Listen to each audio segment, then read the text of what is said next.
नमस्कार दोस्तों, और एक एसएससी स्पेशल बहुत ज्यादा इंपॉर्टेंट वीडियो पर आपका स्वागत है।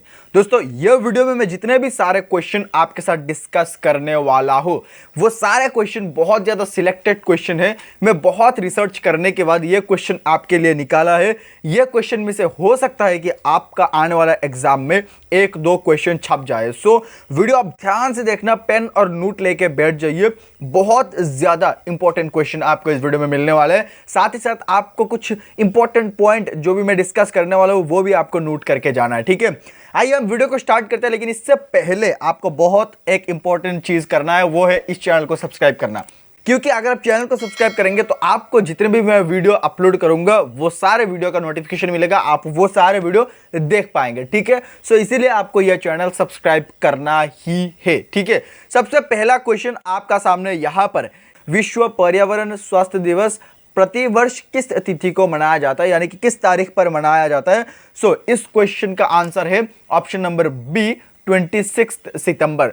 26 सितंबर को विश्व पर्यावरण स्वास्थ्य दिवस मनाया जाता है। इसके बारे में एक पॉइंट है, आपको यह याद रखना है, ठीक है। यह दिन पहली बार 2011 में international federation of environmental health यानी कि IFEH द्वारा मनाया गया है। सबसे पहले यहां पर आपको याद रखना है कि विश्व पर्यावरण स्वास्थ्य दिवस मनाया जाता है 26 सितंबर को, और यह पहली बार 2011 को मनाया गया, यानी कि 2011 में पहली बार मनाया गया। किसके द्वारा? International federation of environmental health यानी कि IFEH द्वारा मनाया गया है। आई होप आपको समझ में आ गया यह क्वेश्चन। नेक्स्ट क्वेश्चन की ओर हम चलते हैं। नेक्स्ट क्वेश्चन यहां पर आपका सामने सेकंड नंबर क्वेश्चन कि हाल ही में किस देश ने पशु वध पर प्रतिबंध लगाया, और यह क्वेश्चन मैं आपके लिए रखा हूं क्योंकि यह क्वेश्चन का आंसर आप हमें कमेंट करना है, ठीक है। आपको कमेंट करना है इस क्वेश्चन का आंसर। यहां पर चार ऑप्शन है कि नेपाल, श्रीलंका, म्यांमार और मालदीव। सो कौन सा देश ने पशु वध पर प्रतिबंध लगाया है, यह आपको कमेंट में बताना है, ठीक है। आइए हम नेक्स्ट क्वेश्चन की ओर चलते हैं। नेक्स्ट क्वेश्चन यहां पर आपके सामने, चिकित्सा सेतु ऐप किस राज्य का सरकार का है, यानी कि किस राज्य का सरकार ने चिकित्सा सेतु ऐप बनाया था या फिर लॉन्च किया था, किस राज्य का सरकार। सो इस क्वेश्चन का आंसर है option number D, Uttar Pradesh. Uttar Pradesh का सरकार ने चिकित्सा सेतु ऐप लॉन्च किया था। सो यहां पर इसके बारे में दो पॉइंट है कि चिकित्सा सेतु ऐप वो कोविड से लड़ने के लिए उत्तर प्रदेश सरकार ने लॉन्च किया था। उत्तर प्रदेश सरकार ने लॉन्च किया था चिकित्सा सेतु ऐप। और इसके बाद दूसरा पॉइंट है कि उत्तर प्रदेश के मुख्यमंत्री योगी आदित्यनाथ है। आपको ये याद रखना है, उत्तर प्रदेश का मुख्यमंत्री है योगी आदित्यनाथ। योगी आदित्यनाथ ने क्या किया? चिकित्सा सेतु ऐप लॉन्च किया, जो कि कोरोना के लिए लॉन्च किया था, यानी कि कोविड के साथ जूझने के लिए यह चिकित्सा सेतु ऐप लॉन्च किया था। आपको ये याद रखना है, इंपॉर्टेंट है। नेक्स्ट क्वेश्चन है कि निम्नलिखित में से कौन सा देश मृत्युदंड को समाप्त करने वाला देश बन गया, ठीक है। निम्नलिखित में से कौन सा देश मृत्युदंड को समाप्त करने वाला देश बन गया, और इस क्वेश्चन का आंसर है option number D, Kazakhstan. Kazakhstan ने जो कि डिसाइड किया कि मृत्युदंड को समाप्त कर देंगे, यानी कि वो लोग मृत्युदंड नहीं देंगे, ठीक है। कजाकिस्तान जो कि मृत्युदंड को समाप्त करने वाला देश बन गया। और इसके बारे में एक पॉइंट है, आपको ये याद रखना है कि क्षेत्रफल के आधार से ये दुनिया का 9वां सबसे बड़ा देश है। कजाकिस्तान दुनिया का 9वां सबसे बड़ा देश है, यह आपको याद रखना है, ठीक है। दुनिया का सबसे बड़ा, क्षेत्रफल के आधार पर दुनिया का सबसे बड़ा देश कौन सा है, ये आपको कमेंट करना है, हमें अभी इस टाइम कमेंट करना है, क्योंकि बहुत ज्यादा इंपॉर्टेंट है। आपको कमेंट करके बताना है कि सबसे बड़ा, क्षेत्रफल के अनुसार सबसे बड़ा देश कौन सा है दुनिया का, ये सारे आपको याद रखना है। आइए हम नेक्स्ट क्वेश्चन की ओर चलते हैं। नेक्स्ट क्वेश्चन आपके सामने यहां पर कि भारत का पहला शहद परीक्षण प्रयोगशाला कहाँ स्थापित किया गया, यानी कि शहद परीक्षा प्रयोगशाला किस जगह पर स्थापित किया गया, और इस क्वेश्चन का आंसर है option number C, Gujarat. Gujarat पर स्थापित किया गया है, शहद परीक्षण प्रयोगशाला गुजरात पर स्थापित किया गया है। नेक्स्ट क्वेश्चन है कि कोणार्को मंदिर का निर्माण किसने कराया था, कोणार्को मंदिर किसने बनाया था, और इस क्वेश्चन का आंसर है option number B, Narsingh Dev प्रथम, यानी कि नरसिंह देव वन, जो कि हम प्रथम या फिर वन कहते हैं, कभी कभी यहाँ पर वन आ जाएगा। सो नरसिंह देव वन या फिर प्रथम ने कोणार्क मंदिर का निर्माण कराया था, यह आपको याद रखना है, नोट कर लो, ठीक है। नेक्स्ट क्वेश्चन यहाँ पर आपके सामने है कि भारतीय संविधान में पहली बार संशोधन कब किया गया था? भारतीय संविधान को कब पहली बार संशोधन किया गया था? और इस क्वेश्चन का आंसर है ऑप्शन नंबर सी, 1951। 1951 में पहली बार भारतीय संविधान या फिर इंडियन कॉन्स्टिट्यूशन को पहली बार संशोधन किया गया था। बहुत ज्यादा इंपॉर्टेंट ये क्वेश्चन है, सो आपको याद रखना है। नेक्स्ट क्वेश्चन यहां पर आपके सामने है कि निम्नलिखित में से कौन सा राज्य भारतवर्ष में रबर की खेती के लिए प्रसिद्ध है?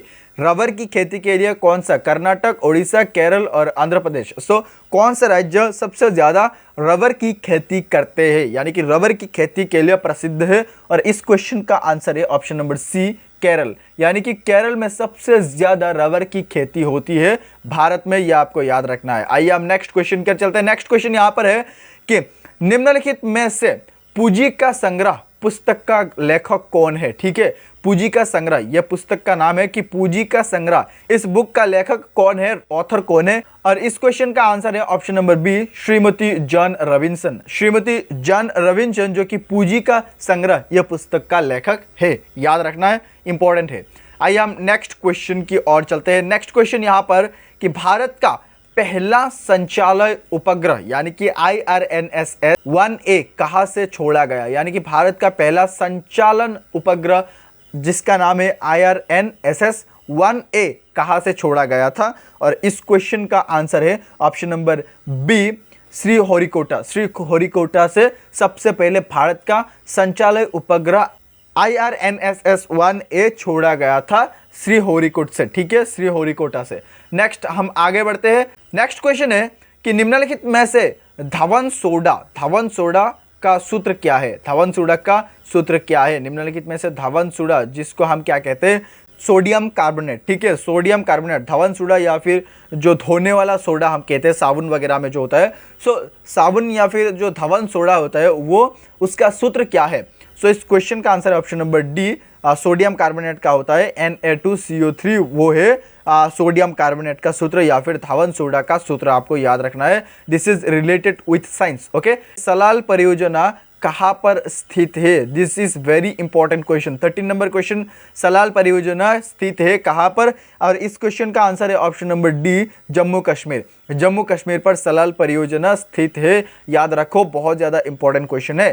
ठीक है, नेक्स्ट क्वेश्चन यहां पर कि ENT डॉक्टरी द्वारा प्रयोग किया जाने वाला हेड मिरर किस प्रकार का होता है? हेड मिरर जो कि माथा पे लगाया जाने वाला मिरर होता है या फिर आईना बोल सकते हैं, वो किस प्रकार का होता है? समतल उत्तल या फिर समतल या फिर उत्तल या फिर अवतल?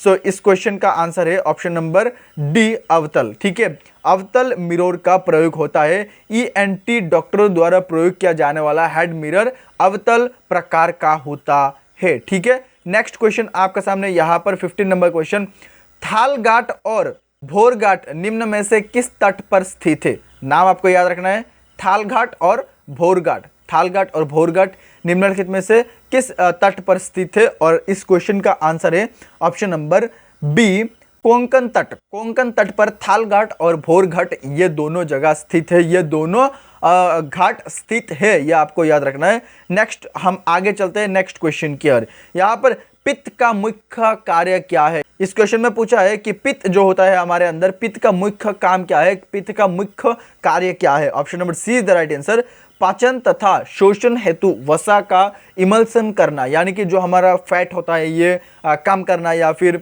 जो हमारा शोषण होता है, डाइजेस्टिंग सिस्टम जो डाइजेस्ट होता है उसको इमल्सन करना या फिर उसको वो करना, डाइजेस्ट करना पित्त का काम होता है, मुख्य काम होता है, ये आपको याद रखना है। नेक्स्ट क्वेश्चन यहाँ पर कि कौन सा कार्बोहाइड्रेट मोनोसैकेराइड होता है? मोनोसैकेराइड है। ठीक है, मोनोसैकेराइड यानी कि कौन सा कार्बोहाइड्रेट मोनोसैकेराइड है? और इस क्वेश्चन का आंसर है ऑप्शन नंबर ए, ग्लूकोज एवं फ्रक्टोज यह होता है कार्बोहाइड्रेट मोनोसैकेराइड है। ठीक है, आपको याद रखना है। नेक्स्ट क्वेश्चन हम यहाँ पर देख सकते हैं कि शिखा डंटन किस खेल के लिए प्रसिद्ध है? नाम क्या है? शिखा डंटन किस खेल के लिए प्रसिद्ध है? तैराकी यानी कि स्विमिंग, टेनिस, गोल्फ और शतरंज। सो इस क्वेश्चन का आंसर है ऑप्शन नंबर ए, तैराकी। यानी कि शिखा डंटन जो होता है वो तैराकी यानी कि स्विमिंग के साथ रिलेटेड है। स्विमिंग के साथ ये शिखा डंटन जो प्रसिद्ध है स्विमिंग के लिए। नेक्स्ट क्वेश्चन यहाँ पर कि हिमाचल प्रदेश की दूसरी राजधानी क्या है? हिमाचल प्रदेश की दूसरी राजधानी का नाम, ये बहुत बार पूछा जाता है, आपको याद रखना है। और एक चीज आपको मैं बता दूं कि हर स्टेट का आपका राजधानी का याद रखना है, राजधानी का नाम, हर स्टेट का मुख्यमंत्री का नाम, हर स्टेट का एजुकेशनल मिनिस्टर का नाम, ऐसा आपको इंडिया का हर स्टेट का स्टेट वाइज आपको पढ़ना है पॉलिटिक्स, ठीक है। पॉलिटिक्स का जो रिलेटेड क्वेश्चन है वो आपका पढ़ना है। यहाँ पर इस क्वेश्चन पर पूछा गया है कि हिमाचल प्रदेश की दूसरी राजधानी कहाँ पर है, यानी कि क्या है। यहाँ पर सोलन है, चंबा है, धर्मशाला है और मंडी है। सो इस क्वेश्चन का आंसर है ऑप्शन नंबर सी, धर्मशाला। धर्मशाला हिमाचल प्रदेश की दूसरी राजधानी है। आप हमें कमेंट करो कि हिमाचल प्रदेश की पहली राजधानी का नाम क्या है। दूसरी तो हम जान चुके हैं कि धर्मशाला है, पहली राजधानी का नाम क्या है? This is very important, okay. पहली भी आ सकते हैं, दूसरी भी आ सकते हैं, सो आपको ये ध्यान रखना है कि पहली आए या फिर दूसरी आए, सब आपको जानना है, ठीक है। नेक्स्ट क्वेश्चन यहाँ पर आपका सामने है कि चीनी यात्री स्तिंग में डैश में 3 वर्ष ठहर कर संस्कृत सीखा था, यानी कि चीनी यात्री जो जिसका नाम है स्तिंग, वो किस जगह पर ठहर के, किस जगह पर रुक के 3 वर्ष रुक के संस्कृत सीखा था। और इस क्वेश्चन का आंसर है ऑप्शन नंबर सी, ताम्रलिप्त। ये आपको याद रखना है, इंपॉर्टेंट है। सो दोस्तों ये वीडियो इतना ही है। आपके साथ हम टोटल 20 क्वेश्चन डिस्कस किया and all of this question are very very very important for your upcoming exam. So आप ये वीडियो को लाइक कीजिए, चैनल को सब्सक्राइब कीजिए, क्योंकि आपको ऐसे ही और इससे भी ज्यादा इंपॉर्टेंट क्वेश्चन मिलने वाला है। सो आप चैनल को जरूर सब्सक्राइब कीजिएगा, साथ ही साथ कुछ भी क्वेश्चन है देन आप जरूर हमें कमेंट में बताइएगा। इस वीडियो यहाँ तक देखने के लिए हमारी तरफ से आपको बहुत बहुत धन्यवाद। जय हिंद, जय भारत।